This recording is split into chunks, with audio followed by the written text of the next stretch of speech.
Hello friends, for today's video I'm going to be doing a new fantasy releases wrap up. The 3 books I'll be chatting about would be Thornhedge by T. Kingfisher, The Weaver and the Witch Queen by Genevieve Gornichek, and then Bonesmith by Nikki Pao-Preto. I'll have timestamps in the description bar down below so you can skip ahead to any of these one particular books in case there's only really one that you are interested in hearing about. And then also I did do an entire dedicated review for Bonesmith. It is non-spoiler, but it does go a lot more in depth than what I'm going to be doing here. So if you already watched that, then you don't need to watch me talk about it again, so the timestamp you can use to skip ahead, but I am going to go ahead and start with this one. I thought this book was so much fun.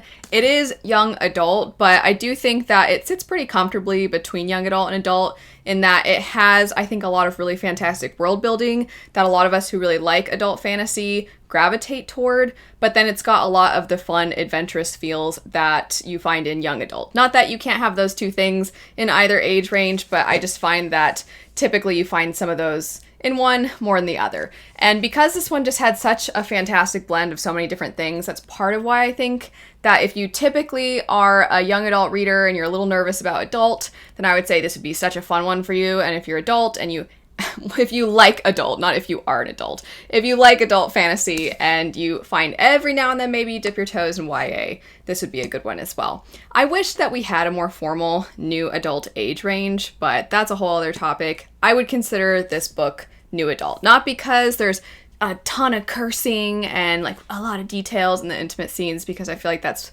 where our thoughts go when we hear new adult, because for a little bit when it was coming to be a thing more formally, that's kind of what we saw a lot of.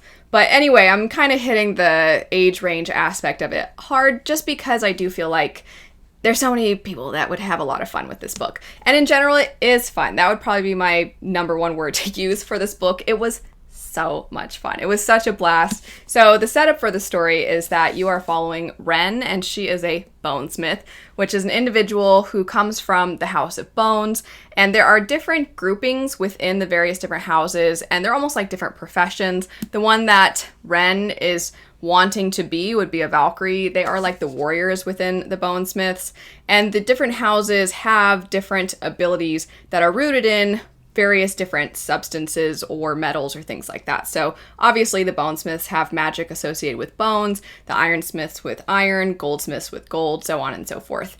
And the way that the bonesmith's power works is there are some individuals who have the ability to sense things called anchor bones. Anchor bones are the specific bone that a ghost will remain attached to, and these individuals are trying to sever the ghost from the anchor bone because the ghosts can harm human beings. There's different tiers of, you could say, difficulty when it comes to defeating the ghosts. So Wren and the Valkyries, what they're responsible for is protecting the other individuals while they're trying to sever ghosts from the anchor bone. And so she's a warrior, and she does have some abilities associated with bone magic as well. So she's not just a fighter, she's kind of a mix of things. You also will see people that are essentially like forgers, and that's another really great detail with the world building, is just the way that they have armor and weaponry associated also with whatever magic that they are close with. It was so cool. There were so many various details throughout the book, some of which were really significant and some of which were just really minor, but really helped flesh everything out and really made it feel like a different world. And that's one thing that I love about fantasy, is just when you feel transported to another world. And on top of all that, the pacing was great. The pacing just flew, and I find that sometimes when things are too fast-paced and too action-packed, I actually don't like it as much, because then sometimes character development, character interactions take a back seat, and I would not say that this book suffered from that issue. I think that it definitely had a really great balance of fun characters. They had really distinct personalities. I do think for some people, they won't like the characters, and so I could see that being a downside for them. But I do feel like it wasn't like we traded anything off. So that's part of what made it such a great time. and such a great reading experience for me.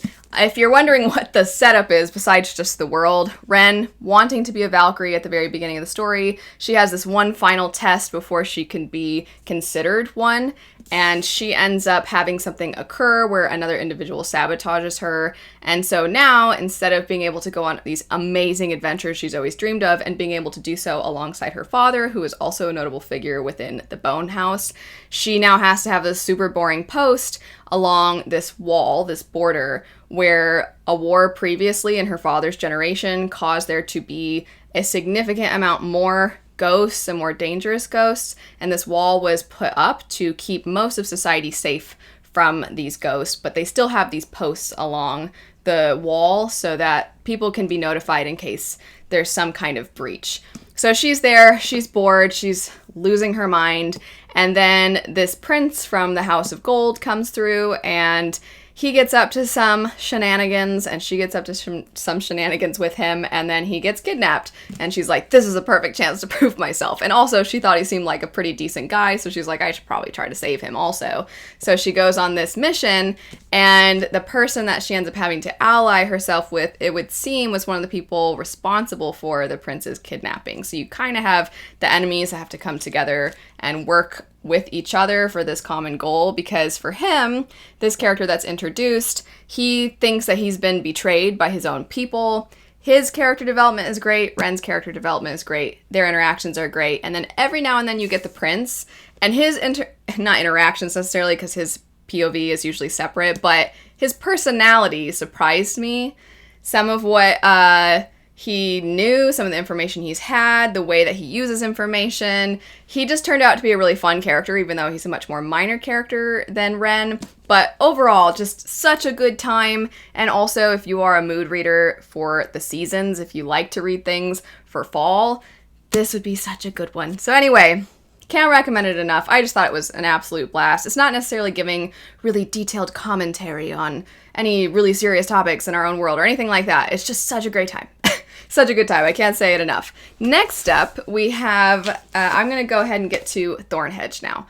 So Thornhedge, it's a little fairy tale. I would say that it's not going to really be this really lush, beautiful story, this sweeping epic. As you can see, it's tiny, and in typical T. Kingfisher fashion, it really is re-examining some of the either fairy tales or fairy tale tropes that we've seen before, and then doing something fresh and unique with them.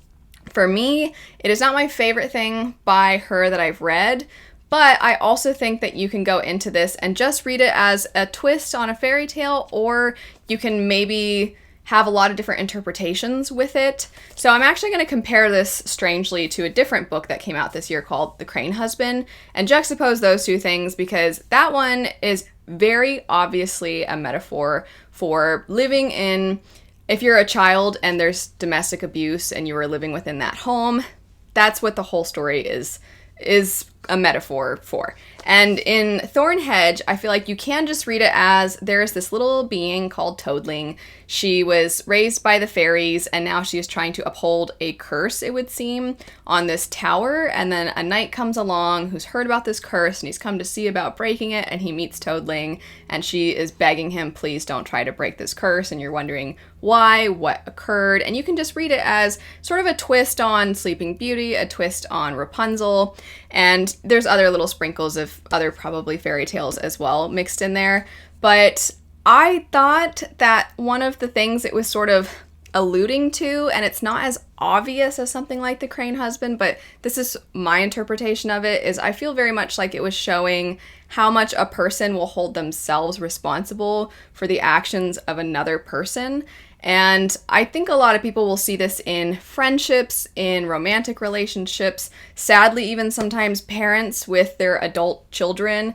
You just find that you keep blaming yourself for things that have occurred and for what another person is doing, their bad behavior, and the harm they're causing others, whether it be emotional or physical or things like that. There are people that think, if only I had done more, if only I had spent more time with them, if only I had found ways to show them, and you just fill in the blank. Just the way in which people will become So Luna's got things to say. There was literally nothing and no one around, so I have no idea what she was barking at. She was really passionate about this book. Anyway, back to what I was saying. I just think that it's showing how much a person can beat themselves up over the actions of another. And if you go into it looking at it like that, I think it can be really powerful, and it's using the framework of these fairy tales to show this. Or you can just read it as a fun twist on a fairy tale. I read T. Kingfisher's author note at the end, and she was talking about when she was approaching this, something that she has a tendency to do is when she looks at these various fairy tales, one of the questions she asks is, who's actually the villain and who's actually the hero? And she figured if somebody's locked up in a tower, maybe there's a good reason for that. So that's a good way to describe what this story, what the general setup is. And I had a really good time with it. I'm curious if you've read it. Did you feel similar with the themes? Did you get something completely different out of it? Part of what I was saying and why I was comparing it to The Crane Husband is The Crane Husband, while there are things to pull from it that can be different from person to person, I think the main theme is still not up for interpretation as much, even though maybe the individual details can be up for interpretation. Whereas with this one, I think you are free to take so many things out of it, or not take much out of it at all. I still would definitely recommend it. Not my favorite thing by her, because I love A Wizard's Guide to Defensive Baking. I love, oh my gosh, Nettle and Bone. I love those two so much. And this one, it's pretty high up there. It's just not, it doesn't beat those two for me. But I still greatly enjoyed it and would definitely recommend it. And yay, I would definitely recommend The Weaver and the Witch Queen also. I always like when it turns out that all the ones I'm talking about I had a really good time with. I recommend books even if they didn't work for me, because I know they might work for you.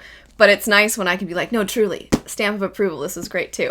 So The Weaver and the Witch Queen, you have probably recognized this author's name and even the art style on the cover, because they also wrote Witch's Heart, which was the story following Angrboda, Loki's witch wife. And that one is Norse-inspired and is obviously more mythology-oriented, where this one is sort of dissecting and retelling a saga, and there are certain characters that are rooted in actual people that existed, and then some that might be fictional and that might just be told through these various tales, and now we're weaving them in, no pun intended, with these other people who were potentially historical figures. And I also read the author's note, and what I really like about this author is the amount of, it seems, a lot of research that goes into telling these stories. I am not nearly as picky when it comes to retellings of mythology or retellings of these epics or things like that as some other people. For me, it's a retelling, so I'm just there for the ride, and I am excited to see what the author does with it. But I do think if you're somebody who is picky, that you hopefully will appreciate that the author clearly has a lot of knowledge and did a lot of this research. And so the differences that maybe she puts into the story or the characters, there's a reason for it. It's like she has the information first so that she can make a well-informed decision on things that she's going to keep the same and things that she's going to change or things that she's going to just slightly tweak. So I think you'll appreciate that. I think you'll appreciate a lot of the historical accuracy as well, and the amount of effort that is put into capturing the feeling of this time. She also notes that she could have just written a historical fiction, but she wanted to write it as historical fantasy because she thought that would really bring to life these sorts of stories. So the setup is that you follow these three young women. Two of them are sisters, and then the other one is their friend. They've been friends ever since they were little girls, but then as they have grown up, they have been pulled apart. One of the characters ends up becoming basically a witch, and then the other two are living on their farm with their family, and then tragedy strikes, and one of them is taken, and the other one who became a witch, she comes back, and her and the sister who was not captured, they band together to see if they can rescue the one who was taken. Throughout all of this, you're seeing them interact with people that are basically Vikings, and you're seeing the way that their lives are intertwined with these very powerful men, and sometimes these men are not necessarily good people. This story definitely does the feeling of historical fantasy and Vikings in a way where everything is quite morally gray. And actually, I think we don't just show that as part of the setting, we also really dissect that, because some of the characters have to ask themselves, can I really hold somebody to a certain standard, or can I want vengeance against somebody for doing the very things that I've done to bring myself security, to bring myself wealth, to bring myself land?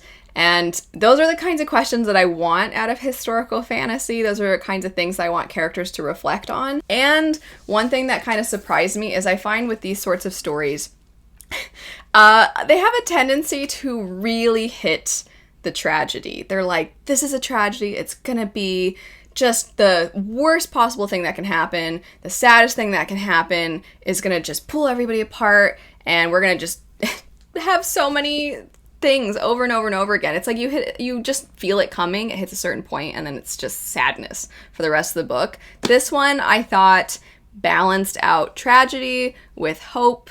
It balanced out the sadness with joyful moments as well. I don't know if I can say I liked it more than Witch's Heart, because they're so different, because one is more mythology and one is more historical fantasy.